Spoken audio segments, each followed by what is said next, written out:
प्रेमियों, जिस कार्यक्रम में आप पधारे हो ये बड़ा ही अद्वितीय है, बहुत विलक्षण तिथि है। इसी तिथि को मनाने के लिए हम सब प्रेमी एक जगह पर एकत्र हुए। जिन्होंने नाम की दौलत लुटाई उन्हीं की पुण्य तिथि है। अगर ये नाम की दौलत न लुटाई होती शायद हम लोग इस तरह से एकत्रित होकर एक दूसरे से प्रेम भाव नहीं कर पाते। ये उन्हीं की दया है। वो दया को पाने के लिए देश के कोने कोने से प्रेमी आए हुए। ये बड़ा सौभाग्य है जिस पुण्य तिथि में आप शामिल हुए हो। ये सबको नहीं मिलती, किसी किसी को। कि पुण्य पुंज बिन मिले न संता, संत बिना सूझे नहीं पंथा। बिना पुण्य कर्मों के संत महापुरुषों का दर्शन नहीं होता है, न उनकी वचनवाणी सुनने का अवसर प्रेमियों को मिलता है। इसलिए तिथि बड़ी महत्वपूर्ण है और प्रेमियों को बहुत लाभ देने वाली है। आज तो इस कार्यक्रम का केवल मंच को संबोधित करने का है। खड़े हो जाओ। इस धार्मिक मंच पर बैठकर जो कहा जाएगा वो सब करके दिखाया जाएगा। ये वो मंच नहीं है ऐसे पकड़ो, मैं इसको लगाऊंगा। कहो कुछ करो कुछ। यह है आध्यात्मिक मंच। फोटो आना चाहिए। अध्यात्म के से संबंधित चर्चा का विषय है जो शायद किसी किसी को मालूम है, लगा दूं? सबको नहीं मालूम। यह संतों का विषय संत ही जाने। उन्होंने दया कृपा मेहरबानी करके हम सब सांसारिक जीवों को ये दौलत दी है, नाम की दौलत। ये तो दाम की दौलत तो यहीं छूट जाएगी, नाम की दौलत आपके साथ चलेगा। अगर आपने नाम की दौलत की कमाई की तो इसीलिए संत महापुरुष नाम की व्याख्या करते हैं। वो दाम की चर्चा नहीं है, नाम की चर्चा। और उस नाम की जगह नाम की चर्चा करते हैं। जो किताबों में आप नाम पढ़ते हो वो तो उनका समय निकल गया। आए थे लेकिन तुम्हारा काम उनसे नहीं होगा। तुम्हें तो अपने समय का मुर्शिद, अपने समय का गुरु ढूंढना पड़ेगा। गुरु कोई खोज करो भाई, बिन गुर्रा कोई नहीं पाई। तो ऐसे समृद्ध सदगुरु की खोज करो जिसने अपनी जीवात्मा को जगा लिया हो, परमात्मा से मिला चुका हो। अगर वो मिल जाएंगे उनकी कदम पोशी करो, उनके चरणों में जाकर बैठकर दया की भीख मांगो। हो सकता है आप पर भी दया हो जाए, क्योंकि दया का विषय बड़ा ही अनोखा है।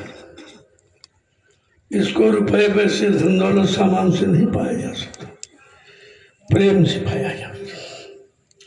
और प्रेम इस समय मानव के दिल से निकल चुका है। प्रेम, दया, सेवा, सदाचार, परमात्मा की यादगार, माँ बहनों की परख पहचान, ये तो इंसान भूल चुका है। और यही सबसे बड़ी चीज थी जो समाज को, परिवार को, मानव को एकत्रित करके रखती थी। लेकिन वो चीज तो समाप्त हो चुकी है। इसलिए उसी चीज की अब समाज, देश को आवश्यकता है। प्रेम, दया, सेवा श्रद्धा सद्भाव इसकी आवश्यकता है। और ये आपको केवल संतों की शरण में मिलेगी, अन्यत्र कहीं नहीं मिलेगी। तो हमें आपको ऐसे समृद्ध सद्गुरु की तलाश करनी चाहिए। लेकिन हम आपकी तलाश कैसे करें? ना तो हमें पहचान मालूम है, उनकी पहचान क्या है। हाँ, वो दया करके अपनी पहचान दे दे तो शायद आप कुछ समझ सकते हो, लेकिन उनकी दया को रखना बड़ा मुश्किल है। वो पवित्र निर्मल पात्र की वस्तु है। जब तक ये पात्र और पात्रता नहीं होगी तब तक उस अमूल्य धन को आप रख नहीं सकते। कानों से तो सुना अपनी, लेकिन रख नहीं पाए। उसका यही कारण है कि हमारे आपके पास प्रेम, श्रद्धा, सेवा, दया ये सब समाप्त हो चुकी। उसी को लाना है। आज जो ये चर्चा होगी या 5 दिन लगातार आपको चर्चा मिलेगी, वो बिल्कुल अनोखी होगी। वो भाषण सिर्फ प्रवचन की नहीं होगी, वो जीवात्मा के कल्याण की होगी।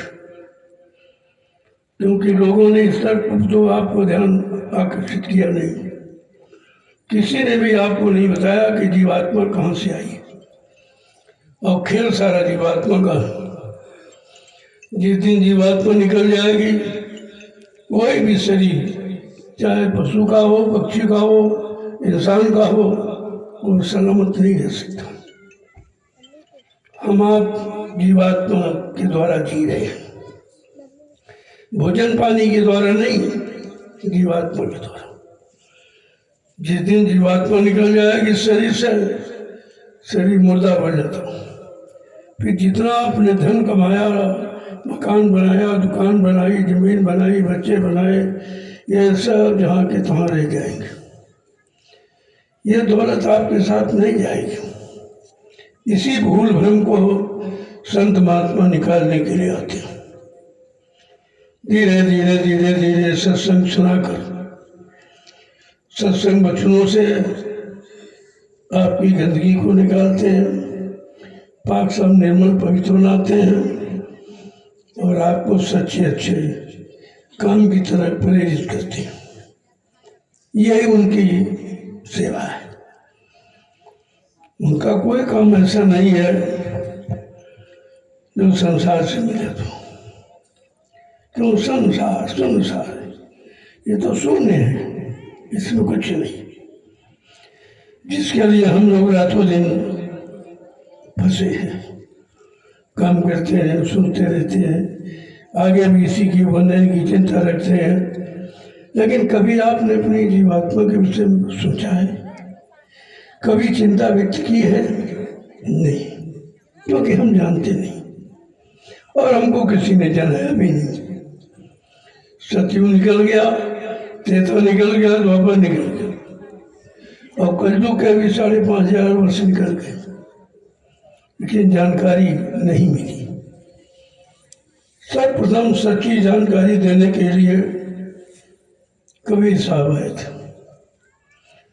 वो पूरे संत थे, पूरी जानकारी लेके आए थे। उन्हीं से संत मत चला है, उन्हीं से संत नाम सुनने को मिला है।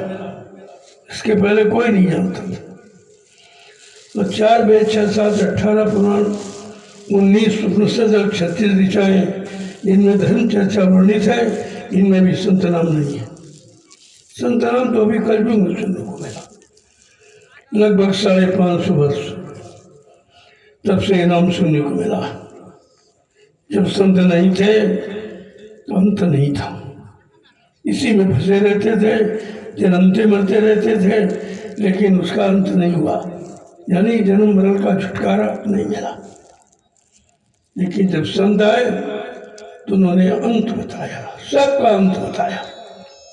तो सबका अंत जानता है और सबके भेद को जानता है और सबके भेद की महिमा, गौरव गरिमा पूरी जानकारी करता है, उसे संत कहते।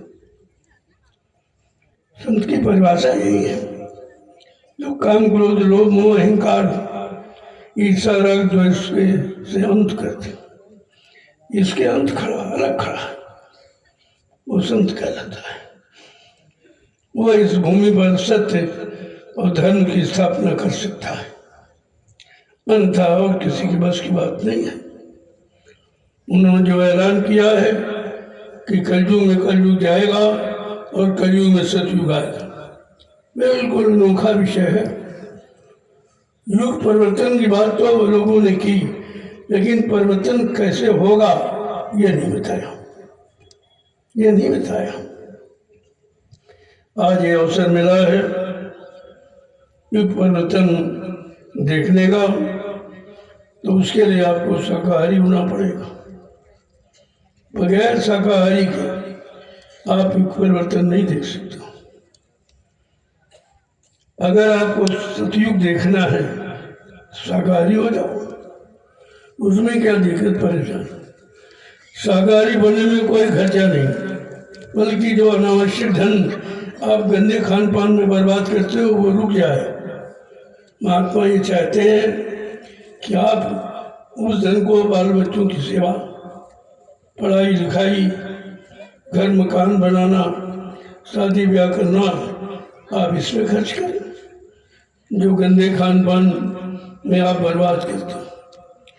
वो तो आपको चौमुखी चारों तरफ से ज्ञान देकर बचाना चाहती है, लेकिन दुनिया ऐसी बाबरी, कोई ग्राहक ना बचे, कोई लेने वाला नहीं। इस मोलक सत्य धन को कोई लेने वाला नहीं।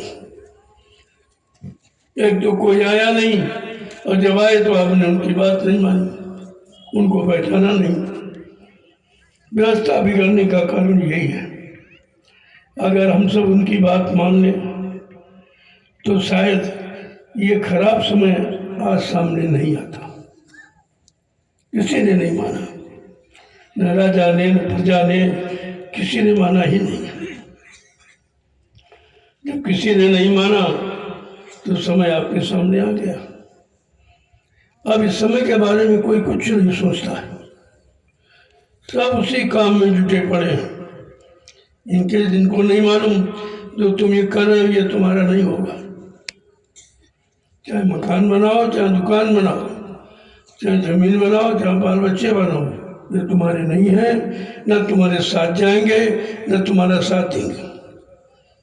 इस बात को समझना चाहिए कि हमारा क्या है, हम किसके हैं। अगर यह जान जाओ, यही तो असली ज्ञान है कि हम कौन हैं, हम कहाँ से आए, कहाँ जाएंगे, कुछ नहीं मालूम। कहते हम जानते, फिर जानते क्या हो। जब अपने बारे में नहीं जानते हो, कहाँ से आए हो और कहाँ जाएगा, तो ये तुम जानते क्या हो। ये जानकारी केवल संत महापुरुषों के पास है, और तुम्हारे उसी पुनर्जन्म के अनुसार वो व्यवस्था बनाते। तुम्हारे पिछले कर्म भी कट जाए, पिछले जन्म भी में जाना ना पड़े, बार बार जन्म मरण से छुटकारा मिल जाए, 4,84 लाख नरकों की योनियों से बच जाओ, विषय तो उनका ये है, और यही कराने बचाने आए हैं। लेकिन जब तक जीव जगेगा नहीं तब तक कुछ नहीं होगा। आपको जागना पड़ेगा ही। वो जगाने आए हैं और जगा रहे हैं, लेकिन आप जागना नहीं चाहते हो। अगर जाग जाओ तो फिर सब दिखाई देने लगे। सोने वाले को दिखाई थोड़ी देगा, वो तो जगने वाले को। और जगाने का काम केवल संत महापुरुष ही करते हैं, बाकी सब सुलाने का काम में सो फंसाने का काम करते हैं। काम में फंस जाओ, क्रोध में फंस जाओ, लोभ में फंस जाओ, अहंकार में फंस जाओ, ईर्ष्या राग द्वेष में फंस जाओ, तो फंसाने का काम करते। लेकिन संत जगाने का काम करते। वो कहते हैं कि नींद त्यागो जरा आँख खोलो, नींद त्यागो जरा आँख खोलो, कब तलक यूं ही सोते रहोगे, कब तलक गठरी पटक दो जमी पर, पाप गठरी पटक दो जमी पर, कब तलक पाप ढोते रहोगे, कब तलक पाप ढोते रहोगे। नींद त्यागो जरा आँख खोलो, नींद त्यागो जरा आँख खोलो, कब तलक यूं ही सोते रहोगे, कब तलक यूं ही सोते रहोगे। रूप प्रभु का गुरु ने बनाया, रूप प्रभु का गुरु ने बनाया, जिसको बिरला कोई जान पाया, जिसको बिरला कोई जान पाया। दे रहे सत्य का ज्ञान ले लो, दे रहे सत्य का ज्ञान ले लो, बट रहा सत्य का ज्ञान ले लो, बट रहा सत्य का ज्ञान ले लो। कब तलक नहीं बरसोई रोते रहोगे, वरना यूं उम्र भर ही रोते रहोगे, वरना यूं ही रोते रहोगे, वरना यूं ही रोते रहोगे। नींद त्यागो जरा आँख खोलो, नींद त्यागो जरा आँख खोलो, कब तलक यूं ही सोते रहोगे, कब तलक यूं ही सोते रहोगे। पाप गठरी पटक दो जमी पर, पाप गठरी पटक दो जमी पर, कब तलक पाप ढोते रहोगे, कब तलक पाप ढोते रहोगे। वेद प्रभु का गुरु ने दिया है, वेद प्रभु का गुरु ने दिया है, जिसने समझा वो अपना लिया है, जिसने समझा वो अपना लिया है। ये है मुक्ति का मार्ग ले लो, ये है मुक्ति का मार्ग ले लो, वरना हरदम ही रोते रहोगे, वरना हरदम ही रोते रहोगे। नींद त्यागो जरा आँख खोलो, नींद त्यागो जरा आँख खोलो, कब तलक यूं ही सोते रहोगे, कब तलक यूं ही सोते रहोगे। देखिए समय की चीज है।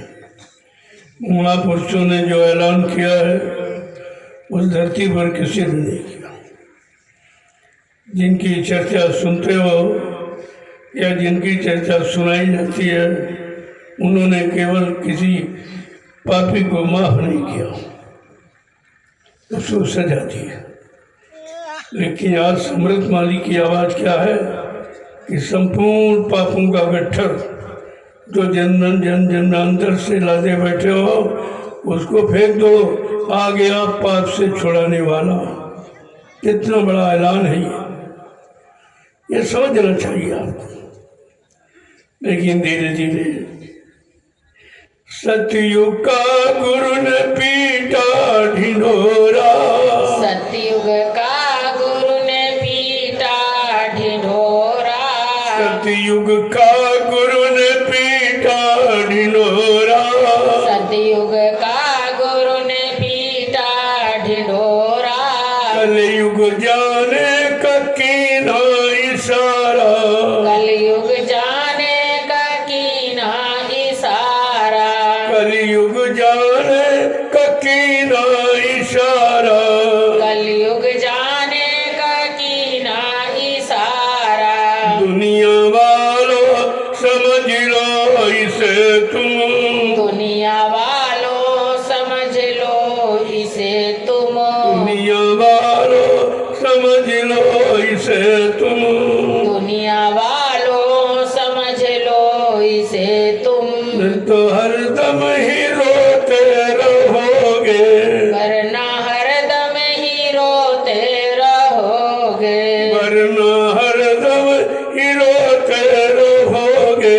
वरना हरदम ही रोते रहोगे। नींद त्यागो जरा आँख खोलो, नींद त्यागो जरा आँख खोलो, कब तलक यूं ही सोते रहोगे, कब तलक यूं ही सोते रहोगे। पाप गठरी पटक दो जमी पर, पाप गठरी पटक दो जमी पर, पाप गठरी पटक दो जमी पर, पाप गठरी पटक दो जमी पर, कब तलक पाप ढोते रहोगे, कब तलक पाप ढोते रहोगे। प्रेम से बोलो। जय गुरुदेव नाम प्रभु का। समस्त उपस्थित प्रेमीजनों, संतों की महिमा अपार है, उसे क्यों न कोई जान सकता न समझ सकता। अगर उनकी कृपा दया हो जाए तो कुछ कुछ समझ में आ सकता। वो भी करिए नित्य सत्संग, बाधा सकल मिटाए, ऐसा अवसर ना मिले दुर्लभ न तन पाए। जिन्हों जो नित्य सत्संग करते हैं, हर रोज दर रोज प्रतिरोज सत्संग करते हैं, सुनते सुनाते पढ़ते पढ़ाते नहीं करते। शब्दों पर विचार करो। करनी हम भूलते नहीं हैं और कथनी या बकनी सुननी भूल जाते, लेकिन करनी नहीं भूलो। चाहे अच्छा कर दो चाहे बुरा कर दो, ये कभी भूलते नहीं। आज जिस करने की बात की जाती है वो तुम्हारे बनने बनाने की करनी है, वो आत्मिक उद्धार की करनी है। कौन करनी? मन मारो तंजारो इंद्री भोग विचारो, ये करनी। मन मारो तंजारो इंद्री भोग विचारो, इतना काम करो तुम अब की, फिर आगे की सतगुरु जानी। इतना काम हमें आपको शरीर इंद्रियों से करना है, क्योंकि इंद्रियों से ही हमने आपके किया करके बिगाड़ा है। अगर आज महापुरुषों की बात समझ में आ जाए तो अब भी सुधार हो सकता है। अभी समय है, चेत जाओ, जाग जाओ, समझ जाओ तो फिर कुदरत की मार से बच जाओगे, वरना कुदरत है तैयार खड़ी, आगे मुसीबत बड़ी बड़ी। कुदरत तैयार, कुदरत नाराज है। क्यों? हमने जो मारकाट, हिंसा, चोरी, कत्लेआम, व्यभिचार कुचार किया है, उससे कुदरत नाराज हो गई और अब कुछ को करना चाहती है। संत महापुरुष उस दंड से आपको बचाना चाहते हैं, इसलिए पहले से ऐलान करने लगे, अगर तुम शरण में आ जाओ तो बच जाओगे, वरना यहाँ बचाने वाला कोई नहीं, क्योंकि सब उसी कर्म विधि में है, कोई अलग तो है नहीं। तुम्हारे जैसे सब कर्म करते हैं, तुम्हारे जैसी व्यवस्था में फंसे हैं, रो रहे हैं, चिल्ला रहे हैं, तो फिर तुमको छुटकारा कौन दिलाएगा? इस पर भी तो विचार करना चाहिए। संतों की महिमा अपार है, वो क्या नहीं कर सकते। उनके यहाँ असंभव शब्द बना ही नहीं है, सब संभव। जो असंभव को संभव बना दे वही समय का महापुरुष कहलाएगा। जो इस सत्य धर्म की स्थापना करके जीवों को एक नए मार्ग पर चला देगा और उनको बचा लेगा, वो संत कहलाएगा। संत कोई दाढ़ी बाल का नाम नहीं है, कोई बस लाल पीले कपड़े पहने संत नहीं हो जाएगा। भाषण स्पीच प्रवचन करने वाला संत नहीं है। संत जिसने सबका अंत कर दिया, काम का, क्रोध का, लोभ का, मोह का, अहंकार का, ईर्ष्या, राग, द्वेष का, जिसने सबका अंत कर दिया वो संत है। ये संत की परिभाषा। तो आपको तो सब कुछ मिल गया, बिना बुलाए मिल गए, बिना मांगे आपको दे दिया, लेकिन आप रख नहीं पाए हो और समझ नहीं पाए हो। पहचान आपकी थोड़ी खराब हो गई, क्योंकि पहचानना बड़ा कठिन है। इन आंखों से तो नहीं पहचाना जा सकता। जो आत्मा में एक दिव्य आंख, तीसरी आंख, उसके द्वारा गुरु को, संत को, साधक को पहचान सकते। इन आंखों से नहीं। ये आंखें तो संसार को देखने के लिए मिली आपको, लेकिन अध्यात्म आत्मा की आंख से देखा जा सकता, और वो सबके पास है। ये आंखें भी सबके पास, वो आंख भी सबके पास। अगर ये आंखें खराब हो जाए तो आप किसी डॉक्टर वैद्य की तलाश करते हो, और की दवा मिल जाए वही मिल जाए। लेकिन आत्मा की आंख खराब हो गई, किसी वैद्य को ढूंढा आपने। सतगुरु वैद्य वचन विश्वासा, संयम ये न विषय की आशा।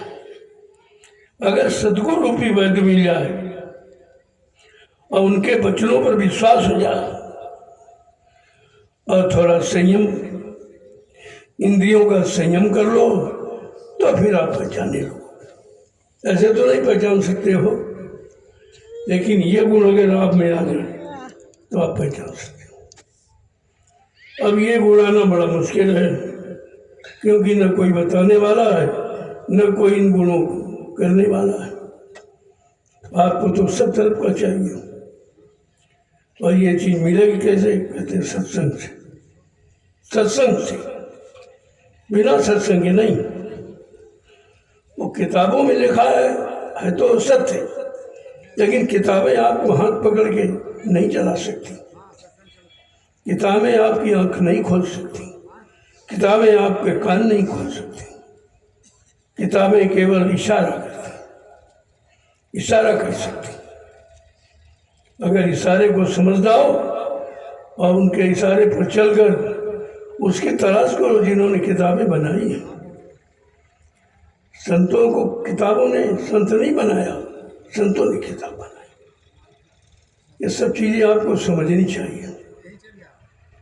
आज तो मैं केवल इस मंच के उद्घाटन के लिए आया और कहा थोड़ा प्रेमियों से मिल लिया जाएगा, कुछ वचन कहकर उनको उत्साहित कर दिया जाएगा, और ये परिचय मिल जाएगा कि कल से क्या सत्संग होगा, कैसा सत्संग सुनाया जाएगा, जो आपने कभी सुना नहीं होगा।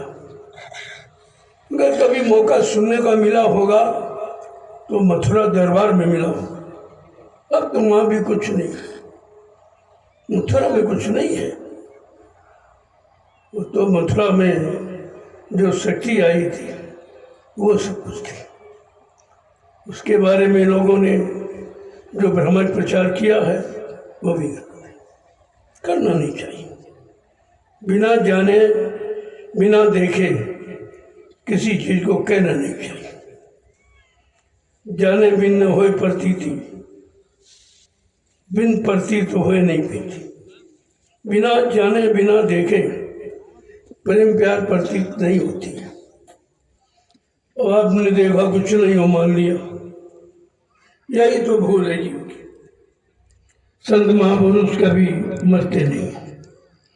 आपसे कहा था बाबा जी ने कि मैं अजर अमर देश से आया हूँ, जहाँ कोई मरता ही नहीं। मैं उस देश से आया हूँ, और किसके लिए आया हूँ? जीवों के लिए आया हूँ। मैं अजर अमर देश से आया हूँ। जब तक जिन जीवों को मैंने पकड़ा है, नाम डोर शब्द डोर पकड़ाई है, जब तक उनकी आत्मा को घर नहीं पहुंचा दूंगा, मैं इस मनुष्य शरीर से जाने वाला नहीं हूँ। कितनी बड़ी चीज थी, और वो सब भूल गया। बचनों से जब अलग हो जाओगे दया हट जाएगी। दया हट जाएगी, फिर आपको कोई रोक नहीं सकता। आपने ये किया है, कर रहे हो भी, इधर उधर भागा भूगी झांका तक, कहीं कुछ नहीं। धीरे धीरे देखते जाइए आप। सबको सच्ची अच्छी जगह चाहिए, सबको सच्चा अच्छा गुरु चाहिए, सबको अच्छा सच्चा वातावरण चाहिए, सभी चाहते हैं, लेकिन मिलेगा कहाँ? कहाँ? सत्संग में मिलेगा, सत्य के संग में मिलेगा। तुम झूठ के संग में सत्य को ढूंढ रहे हो, यही तुम्हारी अज्ञानता। इस अज्ञानता को समझना है, हटाना है और सही सत्य रास्ते पर खड़े हो जाना। आज कितनी दुकानें बंद चल रही, परमात्मा एक है, दुकानें कितनी अनेक हो गई। समझे जाना पहले, जब परमात्मा एक है तो एक ही व्यवस्था होनी चाहिए, हम सबका एक ही स्थान होना चाहिए, लेकिन आज नहीं। ये सब दुकानें हैं, और आप जानते हो दुकानों पर बगैर पैसे के सौदा नहीं मिलता, लेकिन दरबार में लुटाया जाता है। दुकान और दरबार का अर्थ ही नहीं समझ पाए कि दुकानें तो पैसा लेंगी तब सामान देंगी, लेकिन दरबार तो मुफ्त लुटाता है। दरबार में सच्चे सदगुरु के दुख दर्द मिटाए जाते हैं, दुनिया के सताए लोग जहां सीने से लगाए जाते, ऐसा दरबार। आपको दरबार की महिमा समझनी चाहिए। और कितना समझाया गया फिर भी भ्रमित हो गए, फिर भी दरबार छोड़ दिया। दरबार अगर नहीं मिला तो कुछ नहीं मिला। जीवन में असली चीज पाने का स्थान दरबार ही है, जिस दर पर कहते शीश चढ़ाए जाते, जिस दर पर प्यार मिलता है, जिस दर पर सत्य मिलता है, हम आपको उस दर की तलाश करनी चाहिए। उस दर के दरबारी बन जाओ तो सब कुछ मिल जाएगा, लेकिन आपकी खोज तलाश है ही नहीं, बिल्कुल नहीं है। समझते नहीं हो क्या करना चाहिए, क्या खाना चाहिए, क्या नहीं खाना चाहिए, कौन सा काम करना चाहिए, कौन सा काम नहीं करना चाहिए, किसको छूना चाहिए, किसको नहीं छूना चाहिए, जिसकी किसकी कमाई का खाना, किसी कमाई का खाना नहीं चाहिए, कुछ भी नहीं जानते। जीवन का जीना बड़ा मुश्किल है, क्योंकि जीवन जीने के लिए आपको कुछ मालूम नहीं है।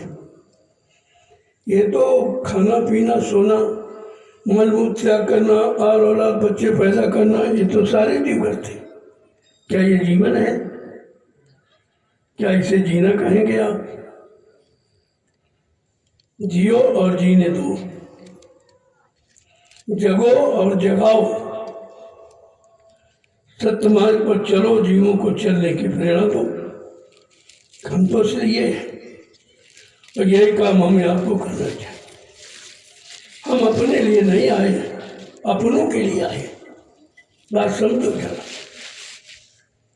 केवल अपने के लिए हम नहीं आए हैं, हम अपनों के लिए आए। अगर ये बात समझ में आ जाए फिर तो बाकी क्या रह गया, फिर कुछ बाकी नहीं रह जाता। लेकिन ये चीजें आपको सत्संग के सिवा और कहीं नहीं मिल सकती। आज तो मैं यहाँ आपका दर्शन करने आ गया, आप दूर दराज से चल के आए हो, बाल बच्चों को छोड़ के आए हो, नौकरी धंधा व्यापार खेती दुकान दफ्तर को छोड़ के आए हो, ऐसे त्यागियों का तो दर्शन करना चाहिए। तो किस लिए आए हो? सत्संग के लिए आए, गुरु के लिए आए, गुरु भक्ति के लिए आए हो। ऐसे गुरु भक्तों का तो बड़े भाग से दर्शन होता है, इसलिए मैं दर्शन करने आ गया आप सबका, और मिलने आ गया कि आपकी इच्छा है चलो मिले। मेरी भी इच्छा है, ऐसा नहीं है, ये तो दोनों तरफ से काम होता। तो कल से सत्संग प्रारंभ करूंगा, शायद आपने कभी सुना नहीं होगा। कल से कि उसकी तारीख निश्चित है, समय भी निश्चित है। तो आपको सब बता दिया जाएगा, कितने वक्त से प्रार्थना पाठ है, कितने वक्त से सत्संग है, कितने वक्त से दर्शन और प्रसाद वितरण है, ये सब बता दिया। यहाँ और कोई चीज नहीं होती, यहाँ कोई निंदा आलोचना बुराई किसी की नहीं होती। ये राजनीतिक मंच नहीं है, यह है आध्यात्मिक मंच। यहाँ सबके हित की बात, सबके भले की बात, सबके कल्याण की बात, सबके दुख दूर करने की बात यहाँ की जाती है। इसलिए इस मंच की आवश्यकता सारे देश को है। लेकिन समझ पाए तब तो कि आज बिगाड़ क्यों है, आज लोग परेशान क्यों हैं, परेशानी का कारण क्या है। जब तक कारण नहीं तब तक निवारण नहीं होगा। कारण तो समझना ही पड़ेगा, आज नहीं तो कल। अब ज़्यादा समय नहीं रह गया है, परिवर्तन एन कगार पर। जब परिवर्तन एन कगार पर है तो सबकी बुद्धियां इस समय विचलित हो रही, विचलित होती, क्योंकि उनको कोई सही रास्ता नहीं, सही दिशा नहीं मिली उनको। आज सही रास्ता, सही दिशा देने की जरूरत है। अगर सब लोग इसमें लग जाए, 1 करोड़ महात्मा, काले पीले लाल कपड़े पहनने वाला, दाढ़ी बाल वाला है, और देश की हालत क्या,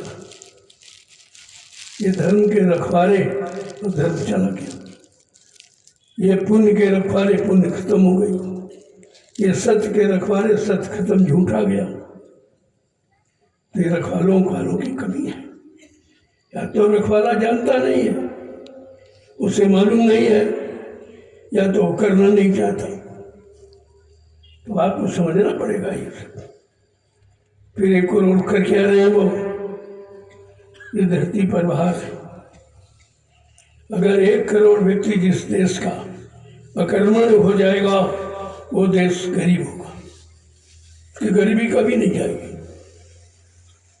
और ये सोचना चाहिए, जब इतने लोग बेरोजगार हो जाए, कोई काम नहीं करेंगे, कुछ नहीं करेंगे, रोटी उनको चाहिए, कपड़ा उनको चाहिए, व्यवस्था उनको चाहिए, फिर तो कहाँ से आएगा।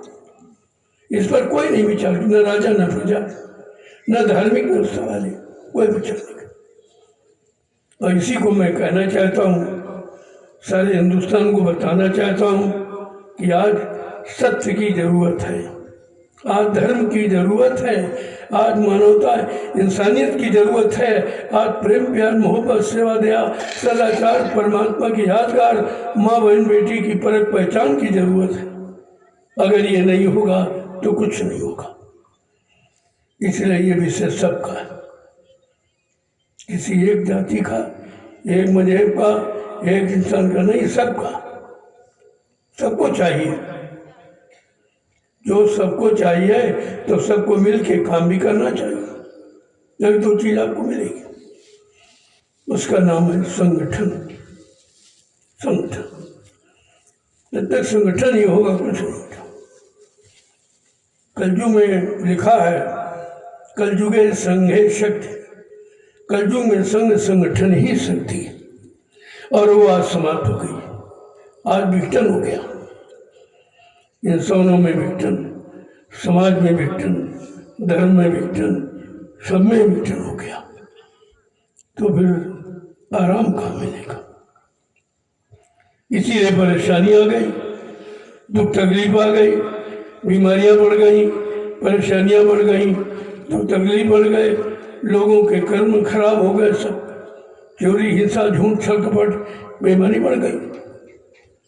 लेकिन इस पर विचार तो कोई नहीं करता कि बढ़ा कैसे और इसका अंत कैसे होगा,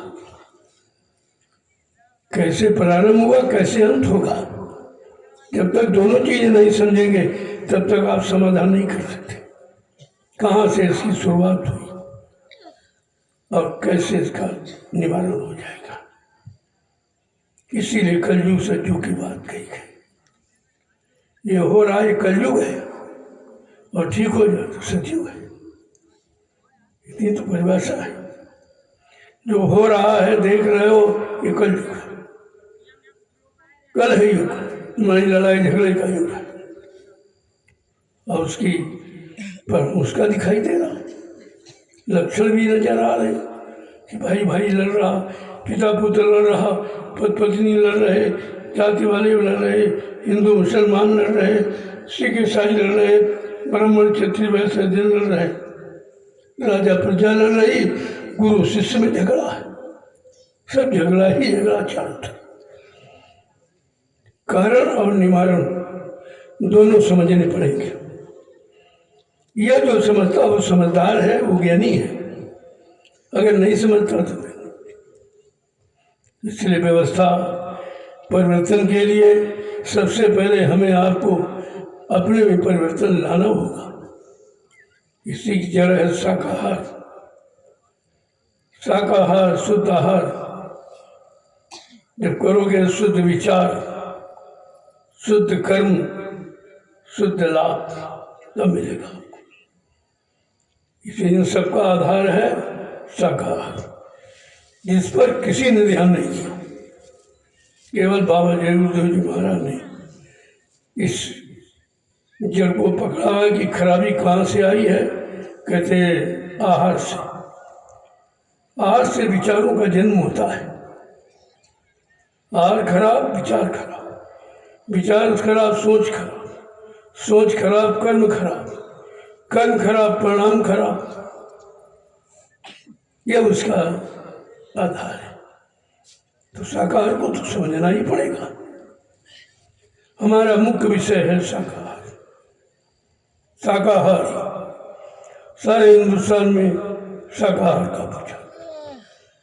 अभी मैंने 6 नवंबर को एक बहुत बड़ी शोभा यात्रा निकाली सीने मिसरों में, लोगों को जगह जगह संबोधित किया और उनको प्रसाद वितरण किया। प्रसाद भी हमारा एक आधार है। जब प्रसाद मिलेगा तो बुद्धि में परिवर्तन होगा। ऐसा नहीं वो बना के रखा गया। 12 वर्ष से लगातार मैं पूरे हिंदुस्तान में शाकाहार का प्रचार, जय गुरुदेव नाम का प्रचार और प्रसाद वितरण, ये 3 काम करता हूँ और आज भी कर रहा हूँ आपके सामने। न मैं गुरु बनता, न संत बनता, न कोई मतलब प्रवक्ता बनता, न कोई अध्यक्ष बनते। ये हमारे यहाँ नहीं, हमारे यहाँ नहीं है। हम ये बनने नहीं आए, हम तो शिष्य बनने आए थे। अगर शिष्य बन जाए तो फिर इसका क्या मतलब। गुरु शिष्य का रिश्ता बड़ा ही प्रबल होता है। उस रिश्ते को समझ जाओ तो संपूर्ण ज्ञान आपके पास है, कुछ नहीं बाकी रहेगा। अब धीरे धीरे धीरे धीरे ये जानकारी लोगों के कान तक पहुंचाई जा रही कि हमें क्या करना है, क्या नहीं करना, कहाँ जाना, कहाँ नहीं जाना, हमारी जीवात्मा का कल्याण कहाँ से होगा, जीवात्मा पर लगे कर्मों के बोझों को कौन उतारेगा और किस सेवा से और किस कार्य से उतरेंगे। ये सब धीरे धीरे आपकी समझ में आ रहा है। अगर आप सत्संगों में आते जाते रहोगे और वचन वाणी सुनते रहोगे तो धीरे धीरे सब समझ में आ जाएगा। जब तक समझ में नहीं आएगा तब तक आप करने के लिए तैयार नहीं होंगे। वही काम हो, संसार की व्यवस्था यही है। जय गुरुदेव नाम प्रभु का, गुरुदेव नाम प्रभु का, जय गुरुदेव नाम प्रभु का, जय गुरुदेव नाम प्रभु का, प्रभु का प्यारा नाम। जय गुरुदेव। अब आप लोग खड़े हो जाओ, जरा खड़े हो जाओ। देखो, खड़े होने का मतलब पहले समझ लो। खड़े बैठते तो रोजी हो, लेकिन हमारा कुछ खड़े करने का मतलब हो रहा। अब सच्चे ईमानदार चरित्रवान बनने के लिए खड़े हो जाओ। समझो बात। आज समाज को सच्चे अच्छे ईमानदार चरित्रवान लोगों की जरूरत है। देश का परिवर्तन हमेशा ऐसे लोगों से हुआ, इसलिए परिवर्तन की बेला है। इस परिवर्तन की बेला में हम सबको ये जो शाकाहारी बनने का संदेश मिल रहा है, यही मुख्य जड़ है। मुख्य जड़ ये है, जिसको संतों ने पकड़ा कि जब तक कि वो शाकाहारी नहीं होगा तब तक कुछ नहीं कर सकता, कुछ भी। केवल अपने लिए जी सकता है, लेकिन समाज के लिए, देश के लिए नहीं। कह सकता लेकिन कर नहीं सकता। वो कहने वाले कितने हैं? लाखों। करने वाला कोई एक भी नहीं दिखाई दे रहा। तो काम कहने से होगा कि करने से होगा? कहा जा रहा, भाषण दिया जा रहा, 72 वर्ष से लगातार भाषण ही दिया गया। जितने नेता भाषण दे रहे हैं, जितने महात्मा प्रवचन कर रहे हैं, लेकिन काम कौन करेगा? किसी के पास फुर्सत नहीं। ये तो करने का विषय है, चाहे आध्यात्मिक हो चाहे राजनीतिक हो। वो तो करनी, सबको करनी पड़ेगी, क्योंकि वो काम सबके लिए है, हितकारी है। और जाना सबको, ये भी जानते हो, रहना है नहीं। फिर ये सालों की व्यवस्था बना रहे हो, एक पल की खबर नहीं है। व्यवस्था तो बरसों की आप बना रहे हो, लेकिन एक पल घड़ी की खबर नहीं है कि कब क्या हो जाएगा। ये केवल महात्मा ही जानते, वो तो एक क्षण की बात जानते, लेकिन कहते नहीं है। धीरे धीरे अपना काम शुरू करते थे एक किनारे से। आज 12 वर्ष से लगातार मैं ये साकार का संदेश पूरे हिंदुस्तान में दे रहा हूँ, जिसके बदले कुछ लेना, कोई लेने की कामना इच्छा नहीं है, लेकिन ये कार्य कर रहा हूँ। अब समझने वाले समझ रहे हैं। धीरे धीरे मैंने जब 28 मई 2012 को ये अभियान चलाया, तो मेरे पास एक भी आदमी नहीं था, मैं सिर्फ अकेला था। और 4 वर्ष तक अकेले ही दौड़ता रहा। दिन भर संदेश देता, रात भर चलता था, दिन भर संदेश देता। धीरे धीरे धीरे धीरे जब लोगों के कान में आवाज़ पहुंची और उन्होंने उसका निष्कर्ष निकाला, तब समझ में आया कि भाई सच्चाई तो यहाँ। तो आज देखिए लाखों लोग, अब तो 10 लाख लोग हैं। अब वो बात नहीं रही है। तो परिवर्तन के लिए तो काफी लोग हैं भी, लेकिन इनमें भी छटनी है। ऐसे नहीं, इस भीड़ में ये मत समझो ये सब अच्छे ही है या सब खराबी है। लेकिन धीरे धीरे धीरे आए हैं दर पर तो बदल जाएंगे। अब लाख बुराइयां जिनमें हैं तो एक बार ये तो नहीं समझ पाएंगे, लेकिन अगर धीरे धीरे शुरुआत कर दी तो एक दिन वो आएगा कि लाखों बुराइयां उसके पैर के नीचे हो जाएंगी। ये वो मार्ग है। लेकिन समझ में आ जाए तो मैं तो सबके लिए कह रहा हूँ, चाहे कर्मचारी अधिकारी हो, चाहे व्यापारी हो, चाहे दुकानदार हो, मतलब चाहे खेती काश्तकार हो, चाहे मजदूर हो, कुछ भी हो, ये तो संदेश सबके लिए और सबके हित का। यहाँ कुछ लेना नहीं है, देना है। ये लेने वाला कार्यक्रम नहीं है, देने वाला है। और वो दिया जाएगा तो दुनिया में कोई नहीं देगा। इस बात को आपको समझना पड़ेगा। जय गुरुदेव नाम प्रभु का, जोर से बोले, सब मिल बोलो,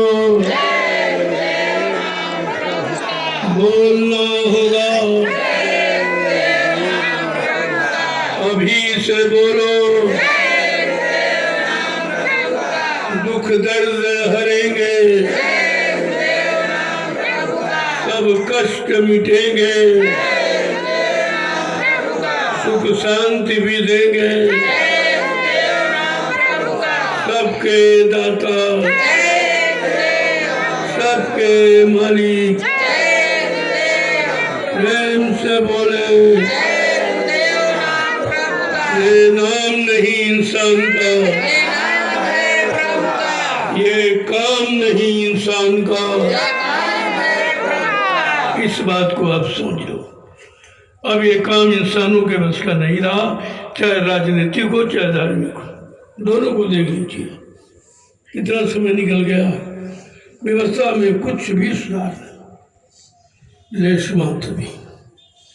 अब तो सुधार की आवश्यकता है, और सुधार पिछले युग के भांति संघार से नहीं होगा। सुधार संघार से नहीं होगा, सुधार वैचारिक क्रांति से होगा। पहले क्रांति हुई थी खूनी क्रांति,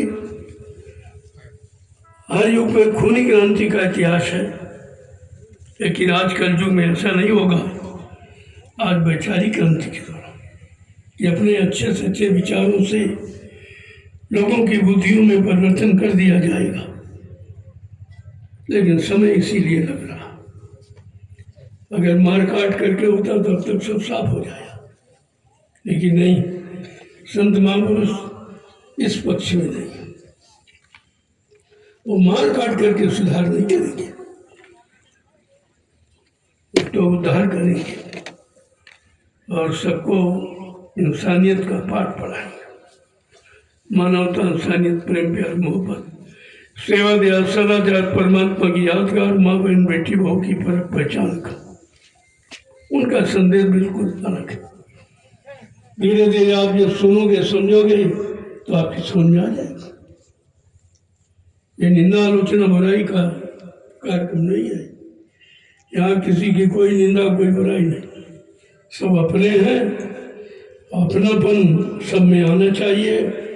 जब सब अपने हो जाएंगे तो झगड़े समाप्त हो जाएंगे, चोरियां खत्म हो जाएंगी, ये बुराई जितनी है सब समाप्त हो जाएगी अगर भाईचारा आ जाए।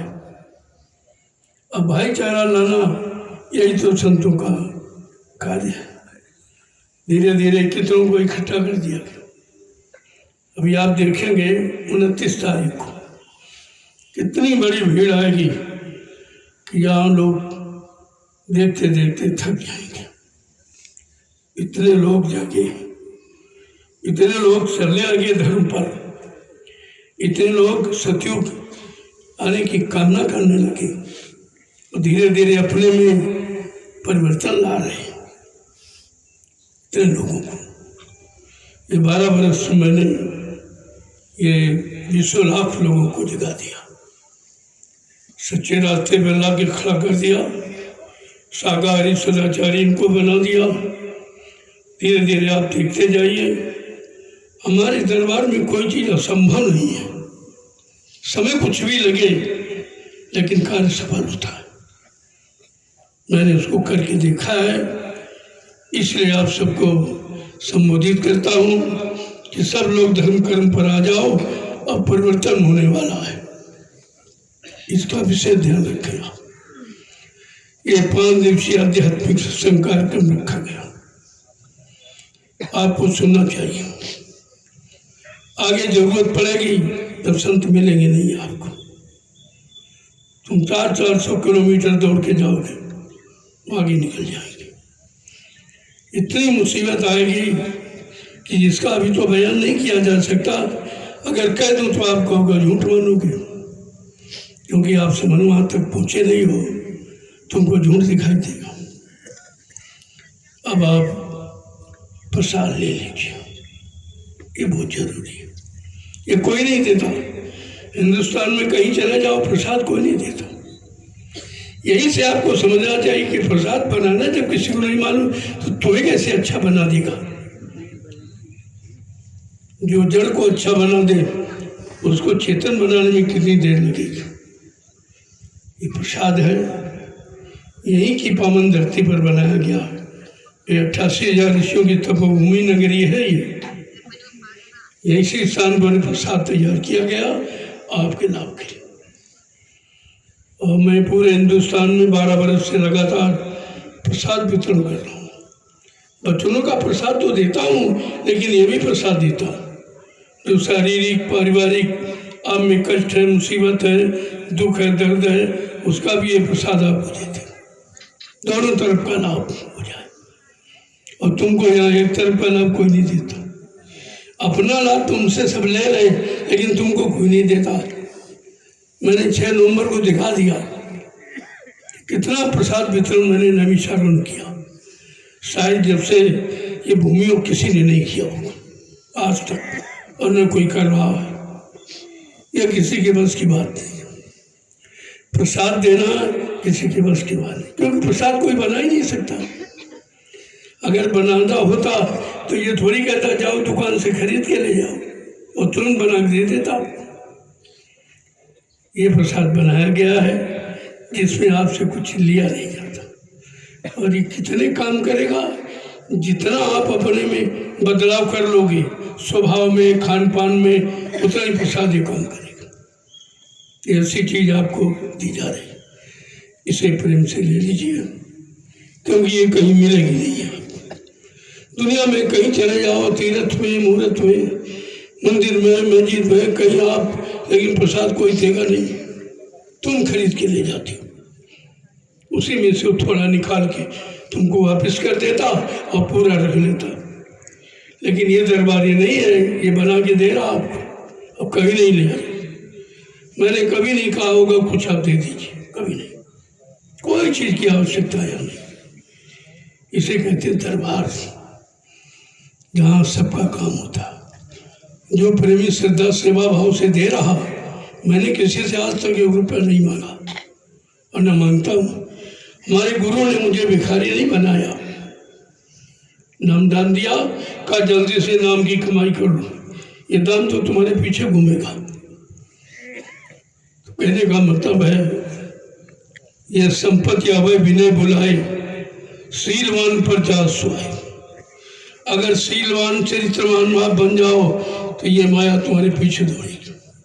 ये कहती मुझे लगा दो कहीं, ये भी चाहती है किसी अच्छी जगह में लगा दिया जाए जहाँ से करोड़ों लोग लाभ उठावे। तो मैंने एक संकल्प लिया है, इसी धार्मिक नगरी पर जय गुरुदेव अध्यात्मिक गुरुद्वारा गुरुकुल हिंदी संस्कृत महाविद्यालय, जो कहीं नहीं है, उसका निर्माण हो जाए। बस सतयुग की तैयारी शुरू हो गई। ये आपको समझना चाहिए। जो भी आप सेवा देते हैं मैं उसी में लगा रहा हूँ तब से, क्योंकि मेरे पास तो कुछ है नहीं। जो आप देते हो वही है, मेरे पास तो कुछ नहीं। ये कपड़े भी आप देते हो तो पहन लेता हूँ, 1 रोटी दोपहर 1 शाम, बस इतना मेरा खर्चा। कोई पता मैं करूँगा क्या इस पैसे? कोई बार बच्चे तो है नहीं कि मतलब उनके लिए घर बनाऊँ, मकान बनाऊँ, उनके लिए ये चोरी करूँ, कपट करूँ आपसे। तो खुला, बिल्कुल खुला किताब है हमारी। जो देते हो वो सब प्रेमी सागर में लगाता हूँ। कहीं जाऊँ, किसी जिले में, प्रांत में, हिंदुस्तान में कहीं जाता हूँ, जो संदेश देता हूँ, जब प्रेमी जो सेवा देते हैं, सब यहीं आप ही लगी है। इस आश्रम को देख लीजिए आप, ये आपकी सेवा है। दूसरा आश्रम आपका इधर ज्ञानाश्रम है, रामशाला के पास, उसको देख लीजिए आप। इसके बाद तीसरा आश्रम जमुनिया हरदोई पड़ता है, तो पासा में आपको, उसको देख लीजिए आप। ये आपकी कमाई है जो जगह जगह लगी हुई है। कितने लोग इससे लाभ उठा रहे और कितने करोड़ों उठाएंगे, तो ये कितना बड़ा लाभ है। तो भजन से बढ़ के लाभ है। यही भजन है, यही भजन है कि खुद तरो दौरों को तारो, खुद खाओ औरों को खिलाओ, खुद रहो जियो औरों को जीना सिखाओ, जीने का अवसर मौका दो। यही मानवता है। तो इसे आप महाप्रसाद ले लीजिए। मेरा स्वास्थ्य बहुत खराब है, लेकिन फिर भी मैं आपकी सेवा से मुकरता नहीं हूँ। आज 4-5 वर्ष से इतनी मेहनत की मैंने दिन रात। 28 मई 2012 से इतनी मेहनत की हिंदुस्तान में, कोई प्रांत, कोई जिला, तहसील, ब्लॉक, गांव छोड़ा नहीं मैंने। तो इतना अस्वस्थ हो गया हूँ कि अभी ये काम नहीं हो रहा, लेकिन फिर भी गुरु वचनों में बंधा हूँ, अलग कैसे हो सकता। ये तो काम करता ही रहूँगा, लेकिन थोड़ा सा आप सहयोग करें, अनावश्यक समय बर्बाद न करें। जब कहा जाए तभी आओ, जिस सेवा के लिए इशारा हो फौरन लग जाओ, पता नहीं कौन सा कर्म कट जाए। सेवा में इतनी धार है, इतने पाप कर्मों को काटने की शक्ति, क्षमता है, आपको मालूम तो नहीं है। और वो भी कौन? परमार्थी सेवा। और सेवा तो आप करते ही होंगे, परिवार में बाल बच्चों की सेवा, शादी ब्याह कराते हुए, और देश की सेवा और समाज की सेवा, लेकिन आपने अपनी जीवात्मा की सेवा नहीं किया, जिसके लिए मानव जीवन मिला। जीवात्मा के कल्याण के लिए, प्रभु प्राप्ति के लिए तो जीवन मिला है, वो तो आपकी सेवा रह गई। उस सेवा का नाम है परमार्थी सेवा, जिसमें तुम्हारा कोई स्वार्थ नहीं। और परमार्थी सेवा केवल नैमिषारण्य में होती, और कहीं, चाहे वो सद्गुरु धाम हो, और चाहे ज्ञानाश्रम हो, चाहे दयाल आश्रम, इन तीनों आश्रमों में आपको परमार्थी सेवा मिलेगी। इससे तमाम जन्मों के पाप कर्म कटते हैं, इतनी धार है इसमें। तो धीरे धीरे करोगे, समझ में सब आ जाएगा। अब ये काम किसी ने किया नहीं, ना कोई करा रहा। तुम हिंदुस्तान में कहीं चले जाओ, किसी मिशन में, किसी धार्मिक संस्था में जुड़ जाओ, लेकिन सेवा, परमार्थी सेवा कहीं नहीं, क्योंकि इसका कोई अर्थ नहीं जानता। अर्थ नहीं जानता तो लाभ भी नहीं जानता। तो मैं तो परमार्थी सेवा की बात करता हूँ, मैं कोई अपनी सेवा के लिए कहता नहीं हूँ। परमार्थी सेवा, अपनी जीवात्मा के कल्याण की सेवा। जय गुरुदेव नाम प्रभु का। अब ये महाप्रसाद ले लीजिए, आज से शुरू हो गया। अब ये 5 दिन लगातार उठेगा। इसके बदले आपको देना कुछ नहीं है, ये लेना है। और ये वो चीज़ें बहुत संभाल के रखिए। कोई बीमारी, परेशानी, तकलीफ आ जाए और कहीं से लाभ न दिखाई दे, तो आप इसका प्रयोग करना। इलायची दाना ये प्रसाद है, ये केला लड्डू प्रसाद नहीं है, ये तो आपको खुश करने के लिए दे दिया जाता है। लेकिन असली प्रसाद है ये इलायची दाना, राम दाना, ये कभी खराब नहीं होता। जब कम होने लगे तो और मिला लेना, फिर आपका ताज़ा हो जाएगा। फिर कभी कार्यक्रम में जाओ, साल में या 2 साल में पहुंच पाए हो, तो फिर किसी कार्यक्रम में जाओ, फिर ले आओ, फिर उससे मिला दो। तो ये सिलसिला कभी टूटेगा नहीं, और लाभ आपको हमेशा मिलता रहेगा। अब आप लोग इस महाप्रसाद को जरूर लेना। जय गुरुदेव नाम प्रभु का। जय गुरुदेव नाम प्रभु का। प्रभु ले लो प्रसाद। मैं भी आपका दर्शन कर लूँ। आप दूर दराज से आए हो, देखो मैं आपको दर्शन भी करता हूँ, आपको प्रणाम भी करता हूँ, और आपको महाप्रसाद भी देता हूँ। ये तीनों काम हिंदुस्तान में कोई नहीं करता, कहीं चले जाए आप, कोई नहीं करता। ना कोई तुम्हारा दर्शन करेगा, ना तुमको कोई प्रणाम करेगा, ना तुमको कोई कष्ट मुसीबत से बचने के महाप्रसाद देगा। ये तीनों काम कहीं नहीं होंगे। सब दुकानें खुली पड़ी, वहाँ क्या है? दुकानों में तो पैसा दो, चीज दो, लेकिन ये दरबार है, यही तो दरबार दुकान में अंतर। आप सीखो इसको, समझो, समझ में आ जाएगा। कहीं चले जाओ, किसी मिशन में, किसी संस्था में, कहीं ये चीज़ आपको मिलेगी नहीं, ये नहीं मिलेगी। जो यहाँ मिलेगा वो कहीं नहीं मिलेगा, क्योंकि ये दरबार है, दुकान नहीं है। दुकान में सीमित सामान होता है, दरबार में अथाह भंडार होता। जय गुरुदेव नाम प्रभु का। जय गुरुदेव नाम प्रभु का। लोगों जितने ये जितनी नदियाँ सब समुद्र में मिल जाती, मिलना पड़ता है। वो अपने जल के वेग को नहीं रोक सकती, इतनी सामर्थ्य नहीं नदी में कि अपने वेग को रोक ले। ये तो क्षमता शक्ति समुद्र में है। इसलिए देखते जाइए, धीरे धीरे सब ये विलय हो जाएंगे। दरबार में दुकानें सब विलय हो जाएंगी, क्योंकि वहाँ संतुष्टि नहीं है। यहाँ संतुष्टि है, यहाँ प्यार है, व्यवहार है, वहाँ व्यापार है। अंतर करना सीखो। जगह जगह लगी हुई है। मैं उनसे भी कहता हूँ, अपना और दूसरों का समय क्यों खराब करते हो? तुम्हारे बस का नहीं कुछ है, तुम कुछ नहीं कर सकते।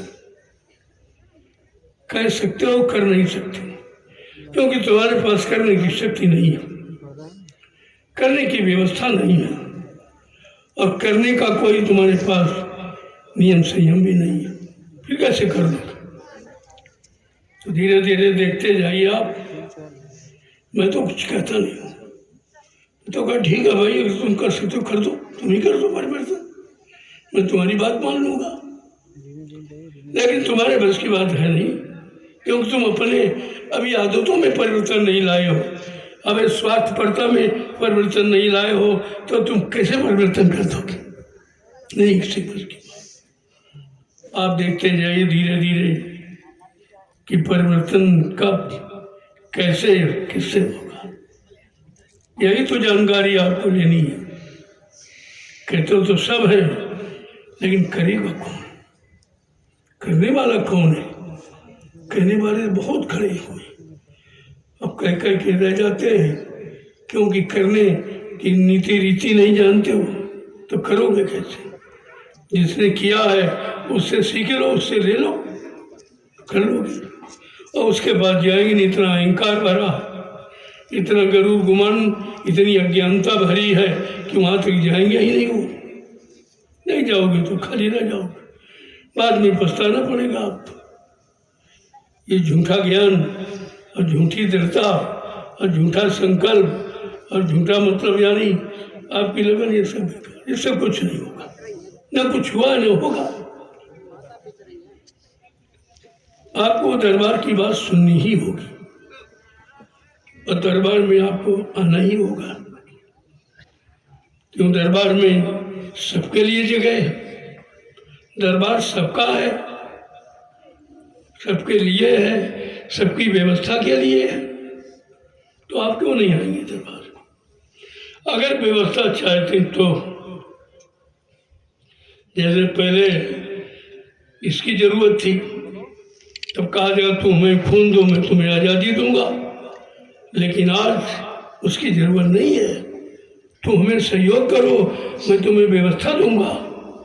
आज ये बात है, आपको व्यवस्था ही चाहिए। वो खूनी क्रांति से देना चाहते थे और संत वैचारिक क्रांति से देना चाहते, कितना अंतर है।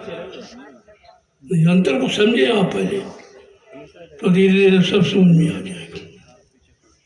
समय की आवाज़ होती है, समय पर सब कुछ यानी कहा जाता है। तो थोड़ी कि जो समय पहले वही अब है वो समय। जब वो समय नहीं है, वो आवाज़ नहीं है, उससे काम भी नहीं होगा। अब तो समय की आवाज़ से काम होगा कि समय का काम करने कौन आया है, समय का काम का इशारा कौन कर रहा है, और समय की बात कौन कह रहा है कि समय में क्या करना चाहिए।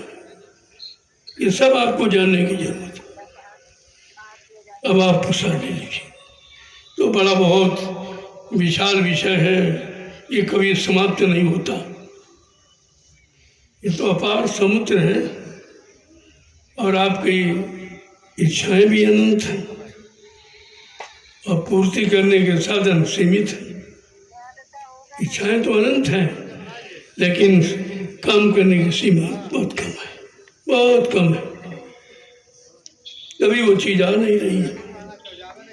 अब आप महाप्रसाद ले लीजिए। चलो धीरे धीरे मर्यादा का ध्यान रखकर अनुशासन का, दो चीज़ें, मर्यादा और अनुशासन। यही देश से चला गया है, तभी परेशानियों का भंडार आ गया सामने। अभी वो नहीं कोई कहे कि परेशानी कहाँ से आई, बीमारी कहाँ से आई, दुख तकलीफ कहाँ से आई, चोरी डकैती कहाँ से बढ़ रहे हैं, ये सब समझना पड़ेगा आपको। जब तक कारण को नहीं समझोगे कभी निवारण नहीं कर सकते।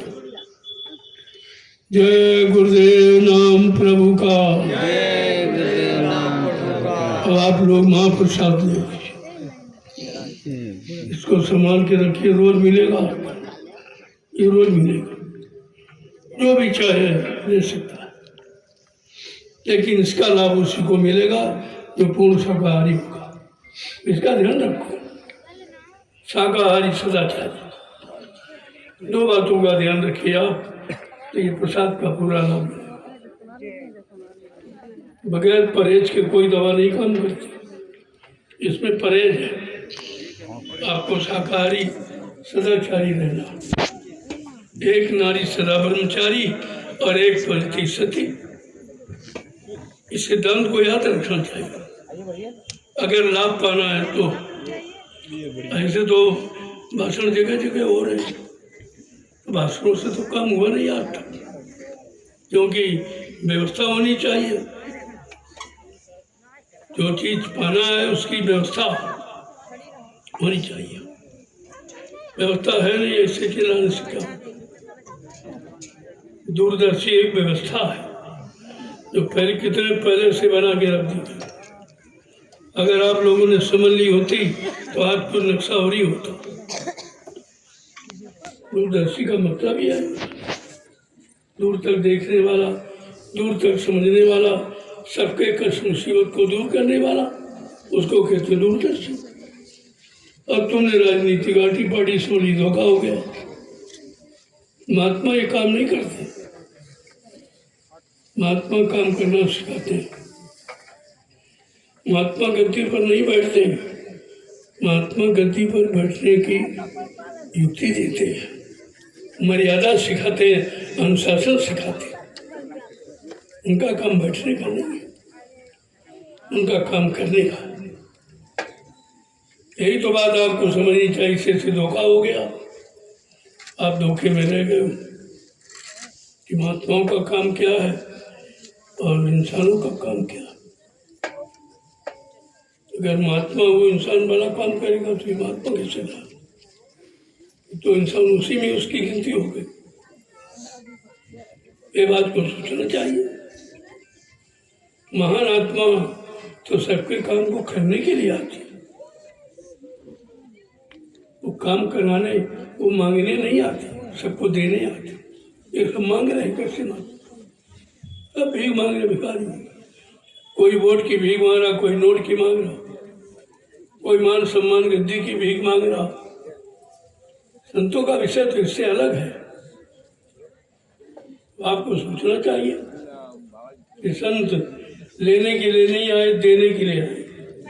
संत की कोई ख्वाहिश तमन्ना मुराद नहीं, इससे बिल्कुल परे है। वो जीवों के कल्याण का काम करने आते हैं, उनकी एकमात्र इच्छा यही रहती है। लेकिन जब सत्संग में आओगे तो सब समझ में आ जाएगा। बिन सत्संग विवेक न होई, राम कृपा बिन सुलभ न सुन। बिना सत्संग के बुद्धि में विवेक ज्ञान नहीं आता है। इसीलिए तो कहा गया भी करिए नित्य सत्संग, जहाँ मिल जाए, कहीं मिल जाए, किसी से मिल जाए, आपको करना चाहिए। इस दरबार में किसी की निंदा आलोचना बुराई नहीं होनी चाहिए, लेकिन सत्य कहने में कसर भी नहीं रखी जाती। अब आज उस सत्य को लोग निंदा आलोचना बुराई में बदल देते। बाबा जी ने ये क्यों कह दिया, ऐसा क्यों कह दिया, राजा को कह दिया, प्रजा को कह दिया। अरे भाई, वो तो चिताने जगाने के लिए आए ही है, और चिताने जगाने में तो आपको जगाना पड़ेगा। और बिना बाणी के तो आप जागोगे नहीं, तो कुछ कहना पड़ेगा। बाकी उनका कोई लक्ष्य उद्देश्य नहीं है। चल गया, वो तो राजा बनना सिखाते, राजा नहीं बनते, बनना सिखाते कि राजा का कर्तव्य क्या है, तो ये सिखाते। महात्माओं ने हमेशा अपने राजा को संबोधित किया।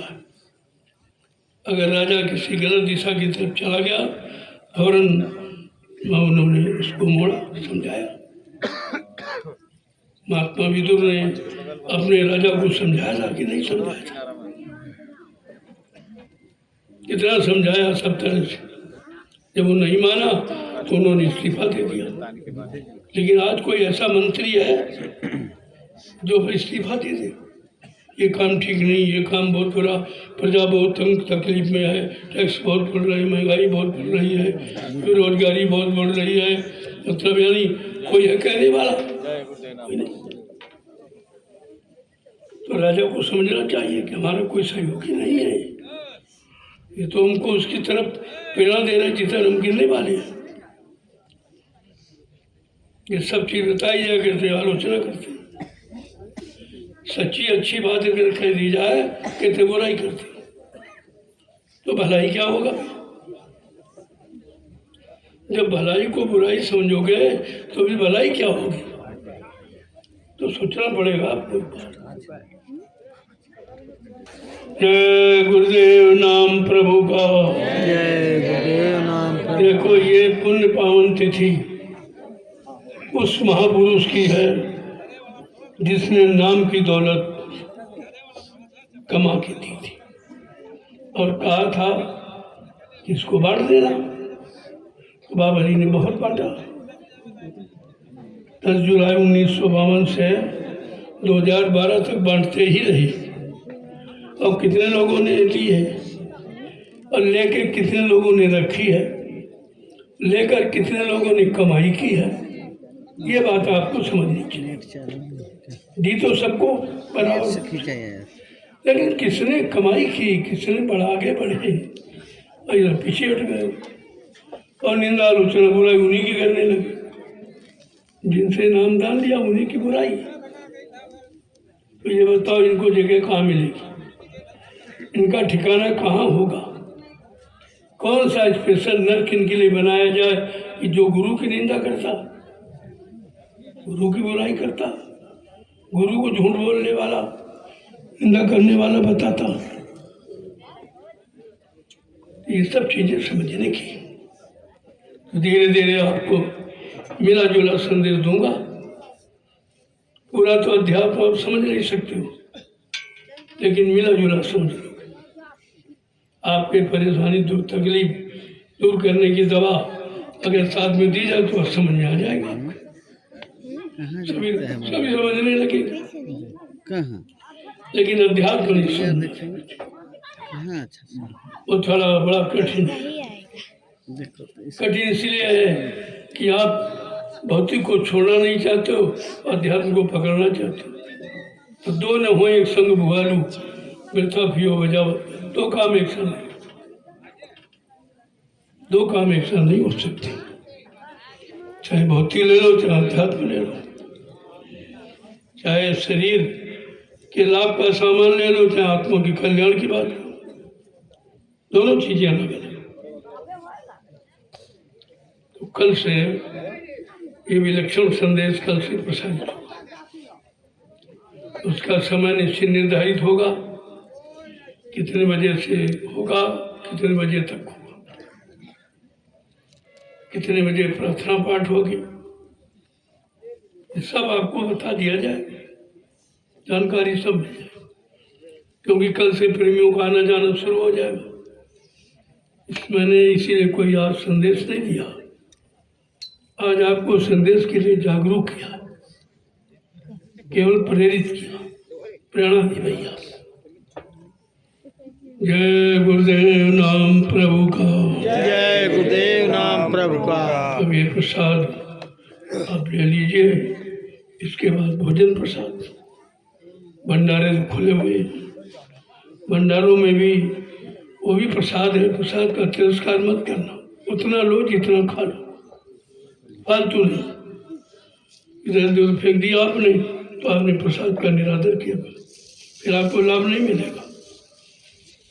इसलिए हर चीज़ यहाँ संयमित है, और संयमित जीवन हो जाए तो फिर किस चीज़ की कमी नहीं। अपने मानव जीवन को संयमित बनाना है, आवश्यकता के अनुसार जरूरत की प्रयोग कर सकते हो। अनावश्यक नहीं। और आप यही भूल जाते हो कि मतलब जरूरत क्या है, अनावश्यक क्या है, अभी गड़बड़ होता। अभी महाप्रसाद ले लो धीरे धीरे और फिर भंडार उठे सब जाओ। जय गुरुदेव नाम प्रभु का। लोगों इस बात का ध्यान रखो कि भारी समागम आ रहा, दिशा मैदान के लिए उधर वो खेत पूरा पड़ा हुआ मैदान, वहाँ जाएंगे। ऐसे जाएंगे, कोई खुरपी लेके नहीं जाए। इसके अतिरिक्त कहीं जा रहे हो जंगल वंगल में तो खुरपी लेके जाओ। ये तो मैं बहुत पहले से कह रहा हूँ, जब भी सत्संग कार्यक्रम में आओ अपना एक 4 मीटर मोमजामा ओढ़ने का, 4 मीटर बिछाने का जरूर ले आओ। तो ये अपनी व्यवस्था में रहो तो किसी का कर्जा नहीं चलेगा। ये व्यवस्था का भी कर्जा होता है। और अपनी थाली लूटा ले आओ, ताकि ये जो बर्तन प्लास्टिक का, इसमें तरह तरह की बीमारी आती है, ये बीमारियों से भरा हुआ है। इसमें भोजन नहीं करना। भोजन का पात्र शुद्ध होना चाहिए।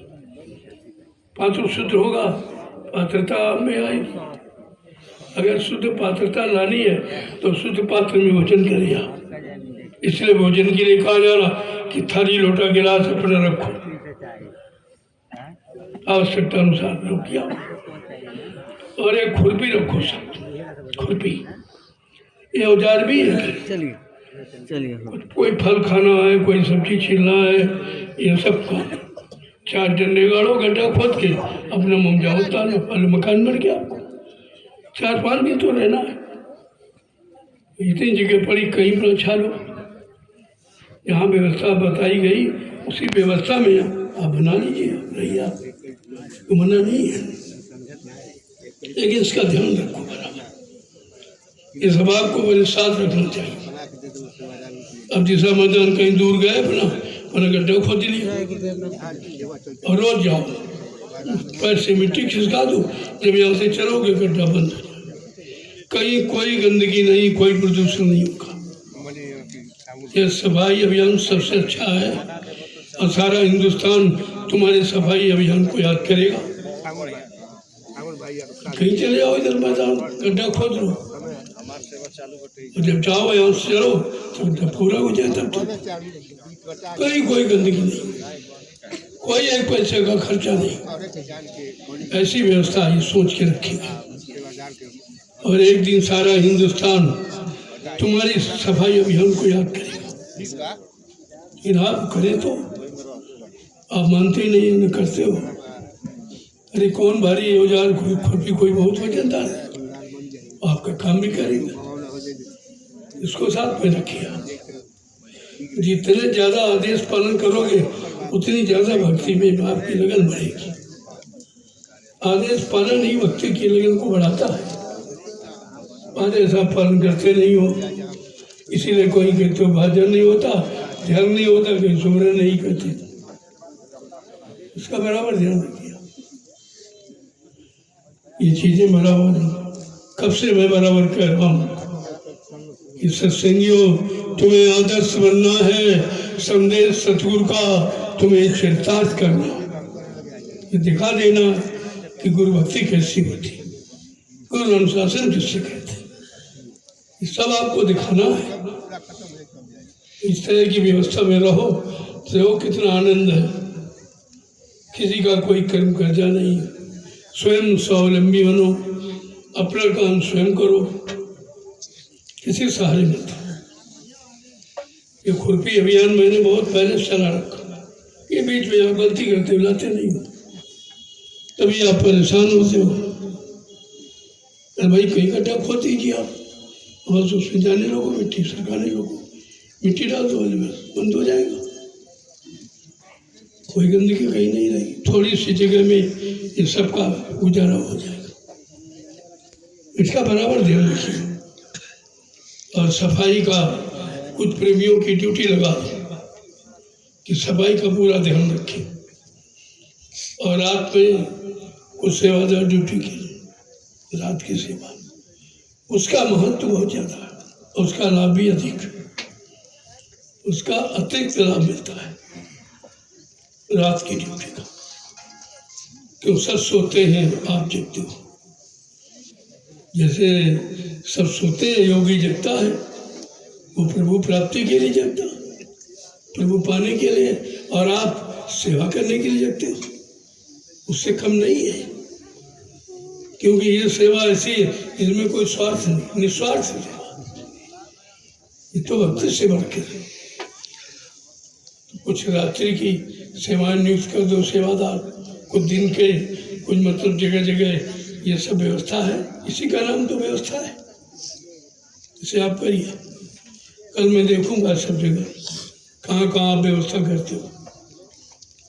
देखो बाजार व्यवस्था अलग कर दिया, भंडार व्यवस्था अलग कर दी, ये सब अलग है और उसी के अनुसार आपको रहना चाहिए। ये भी आज्ञा पालन करना ही तो भक्ति है। अब आज्ञा पालन नहीं करो, मनमानी करोगे, कोई लाभ नहीं। जैसे आए खाली खाली लड़ जाओगे। और सत्संग व्यवस्था सबसे अलग, बिल्कुल अलग, आप देख लो, बिल्कुल अलग। और पूजा घर तैयार किया जा रहा है। 29 तारीख की रात 12:00 पर जो महापुरुष यहाँ से शरीर छोड़ के गए अपनी इच्छा से, वो तिथि हम सब बराबर मनाते चले जाए। और गुरु से प्रार्थना करते हैं कि ऐसी स्थिति हम सबको प्रदान करें। हम सब लोग जाएं तो इसी तरह से जाएं, कोई मतलब गलत योनि में, कोई गलत योनि में न जाने पावे। तो जब आदेश मानोगे तभी तो सब होगा, सब कुछ नहीं होगा। जड़ भक्ति से कुछ मिलने वाला नहीं है। सब दुनिया सारी जड़ भक्ति में लगी पड़ी। आपको चेतन भक्ति बताइए भाई। सृष्टि को जो बोलता हो, जो कुछ सुने, कुछ सुनाए, कुछ रोक टोक करे, कुछ आशीर्वाद दे, तुम ऐसी भक्ति करते हो जो कुछ नहीं, न बोलता है, न चालता है, न देता है, न लेता कुछ। तो उससे क्या हुआ? समय खराब किया आपने।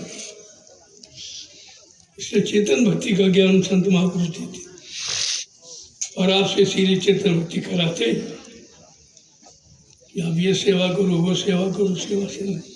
सेवा में लगाकर आपके पिछले जन्मों के कर्म को भी हल्का कर देते हैं। एक तरह का लाभ नहीं कहते। तो यहाँ कितनी सेवाएं देखिए आप। अरे किसी सेवा में शामिल हो जाओ 5 दिन के लिए, आपको भी लाभ मिल जाएगा। बैठे रहने से कुछ नहीं होगा। सेवा में तो भाग आपको लेना चाहिए और इसीलिए सेवाएं रखी गई हैं कि आप बराबर इन सेवाओं में शरीक बने रहें। कुछ नहीं तो तुम्हारे पास ज्ञान बुद्धि बताने का काम करो, ये भी तो सेवा है। ऐसा नहीं है, हमारे यहाँ सारी सेवाओं का समावेश है। कोई नहीं चाहिए ऐसी जो सेवा न कर सके।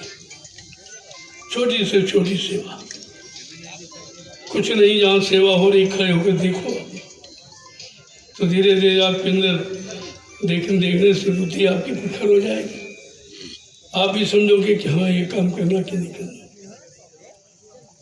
ध्यान देने की जरूरत है। ऐसा अगर इन चीज़ों पर थोड़ा सा ध्यान दो तो ये सारा काम आपको हो जाए, फिर आपको कुछ नहीं करना।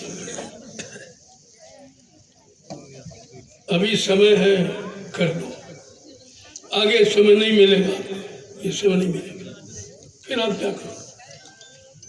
आज समय है, इसीलिए समय से आपसे कराया जा रहा। आगे समय नहीं मिलेगा। इतना मुसीबत दुखों का समय आ रहा कि जीना मुश्किल हो जाएगा। तो बराबर ये चेतना आपको दी जा रही है। कोशिश ये की जा रही कि ज़्यादा से ज़्यादा अच्छा समय आ जाए। जब आप लोग शामिल से देखो तभी तो होगा, ऐसे कुछ नहीं होगा। ये सबका काम सबको करना है, तब सबको लाभ मिलेगा। ये थोड़ी 2-4 लोग करें तुम न करो हो जाए, अच्छा नहीं। बात को पहले समझो, समझना ही तो सत्संग है। ऐसे सुनना सुनाना ये कोई सत्संग नहीं है, तो कथा वार्ता है। लेकिन समझना, करना ये आपका काम है, ये अपना कर्म है। यही अपना कर्म सच्चा कि हम करें और लोगों को कराएं, हम समझें लोगों को समझाएं, हम भी प्राप्त हों लोगों को प्राप्त कराएं। यही तो मनोधर्म है।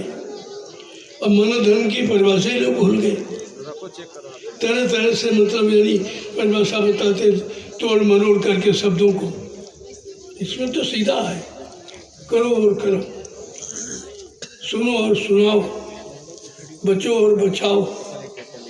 ये काम, ये आपका काम है, ये काम इसकी जरूरत है। आज समाज को इसकी आवश्यकता है। तो सब लोग ले लो, कोई बाकी न रहे। इस प्रसाद को संभाल के रखना। रुपए पैसे हीरे जवाहरात से ज्यादा इसकी कीमत है। ये अनमोल है, अनमोल। और आपको मिला समझ आगे चलकर हो सकता बंद हो जाए, ना मिले आपको, तो जब आप ढूंढेंगे फिर नहीं मिलेगा। अभी मिला है तो उसको संभाल के रख लो। सबके लिए ऐलान हो रहा, आस पड़ोस में रहने वाले सब यही ऐसा संदेश और ऐसा लाभ जीवन में आपको कहीं मिला नहीं होगा। यहाँ बिल्कुल मुफ्त, कोई ऐसे पैसा, कोई अमान सामान नहीं लिया जाता। यहाँ भगवान प्राप्ति की बात की जाती, सामान पाने लेने की बात नहीं की जाती। ये तो ऐसा दरबार है जो सबके हित की बात करता, चाहे कर्मचारी अधिकारी हो, चाहे व्यापारी दुकानदार हो, चाहे घास काश्तकार हो, मजदूर हो, सबके लिए। राजा को भी संबोधित किया जा रहा कि आपको क्या करना चाहिए, आपका कर्म कर्तव्य अपने देश, अपनी समाज, अपनी प्रजा के प्रति क्या है, सब तो आपको दिया जा रहा बता।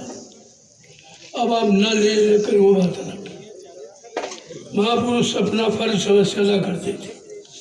कोई हिंदुस्तान में नहीं कह सकता कि हमको बाबा जी ने सच्ची अच्छी रास्ता नहीं बताया या अच्छे सच्चे रास्ते पर चलने की प्रेरणा नहीं थी, सलाह नहीं थी, कोई कह नहीं सकता।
आठ बजने में 7 मिनट बाकी है। शर्मा दादा, हाँ घंटा कम बजेगी।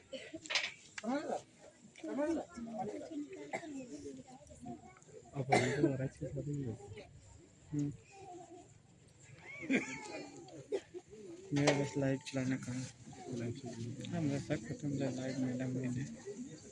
तो आप तो हमेशा रहते हो सेवा में रहते हो।